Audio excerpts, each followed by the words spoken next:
አፍሬሽ ነው። አራቱ ልጆች ውለጂልኝና እንደፈለጉ ነው። በሰፊ ነው ቤቱ። እምቢ አልክ እኮ አንተ። መች ነው እምቢ አልኩት? እኔ እኮ ደስ ይለኛል።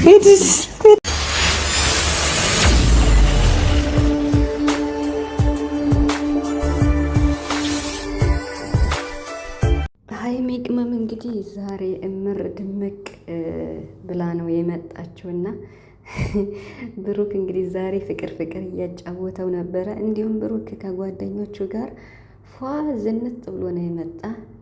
ከጓደኞቹ ጋር ስላችሁ አይታችሁታል ብዬ አስባለሁ። የጓደኞቹ ከወንድ ጓደኞቹ ጋር ማለት ነው። እና የቁመት ውድድር ነው መሰለኝና በጣም ነው ያሳቁኝ። የምሬን ማለት ነው። ረጃጅሞች ናቸው። ከዚያ ሁሉ ግንም ረጅሙን ብሩክ ነው የሚታየው እና በጣም ደስ ይላል። ሀይሚ እንግዲህ ሁሉንም ነገር ለመናገር ያው ከራሷ ቤት ወይም ከሁለታቸው ቤት እንበል መጀመሪያ እንግዲህ ሀይሚ ወጣለሁ ብላ ነበር።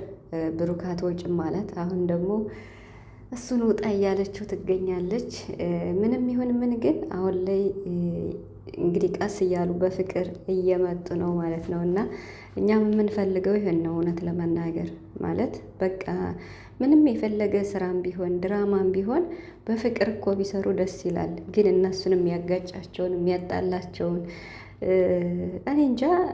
ካልተጣሉ ካልተጋጩ ቪዲዮ አይታይም እንዴ? ኧረ ይታያል በደንብ። ያው ግን አብዛኛውን ሰው የሚከተለው ትክክለኛና እውነተኛ አይደለም አሁን ላይ እና የሆነ ድራማ ምናምን ነገር ሲሆን ነው ሞር የሚከታተል። ደግሞ የጨረቃ ቤተሰቦች ሀይሚና ብሩክን የሚከተላቸው በዚያ መልኩ አይደለም።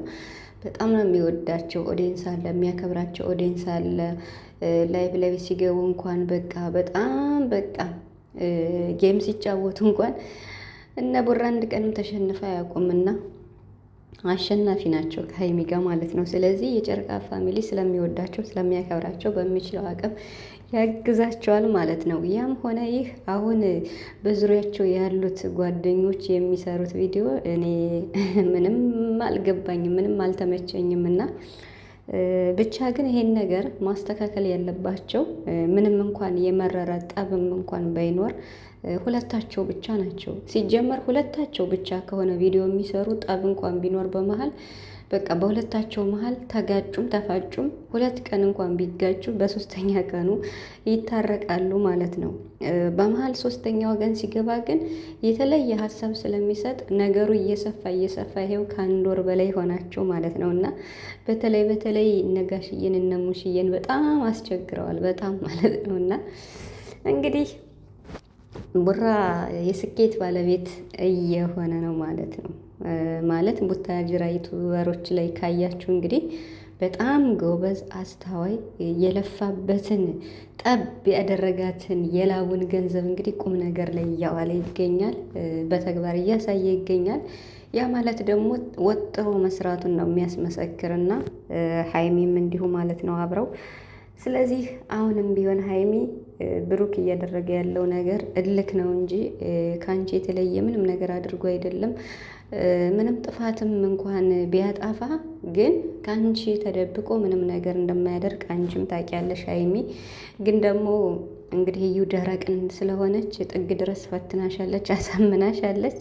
አሁን ደግሞ ከህይወታችሁ ወጥታለች። ሀብሉም ተወርሮላታል። ውርዴት ነው የምሬን ማለት ነው። እንደዛ አስራ ደግሞ ፈቶ ሲወረውርላት በግድ ሰር ምናምን ርብስ ምናምን ሰው የማይፈለግበት ቦታ እንዴት ቁሞ ይገኛል? አንድ ንግግር ብቻ ይገኛል እንዲህ ድርቅ። እኔ እንደዩ አይነት ደረቅ አይቼ አላውቅም። በግድ ማለት ነው በግድ በቃ ድርቅ። እና ብሩክ ደግሞ አውልቆ መስጠቱ ግድ ነው። እስከ ዛሬም መቆየቱ እኔ አላመንኩም ነበርና ግን ያው መመለሱም ጥሩ ነው። እሱም እውነቱን ተናግሯል። ያንቺ ነገር ከኔ እንዲኖር አልፈልግም ብሏል ማለት ነው። ስለዚህ አሁን የጨረቃ ቤተሰቦች እኔ የምናገረው ነገር ቢኖር በጣም ቲክቶክ ላይ አሁንም በሰፊው ተከፋፍላችሁ ነው ያላችሁት። ቡራን በጣም እየወረዱበት ነው የሚገኝ። አሁን እንግዲህ ሰሞኑን አብሳላት የምትባለውን ሴት ስላመጣ ማለት ነው ዘመዱ ናት ተብላለች። ብሩክ ዝም ብሎ ለቪዲዮ ነው የሚያመጣቸው እንጂ ወይም ሀይሚን ለማናደድ ደራ ሲገባ ነው የሚያመጣቸው እንጂ ሌላ ነገር አይደለም። ትክክል ነው እያልኩ አይደለም። ምንም ቢሆን ምን ብሩክ ሴት ማምጣት የለበትም። ምንም በቃ ከምንም በላይ ማለት ነው።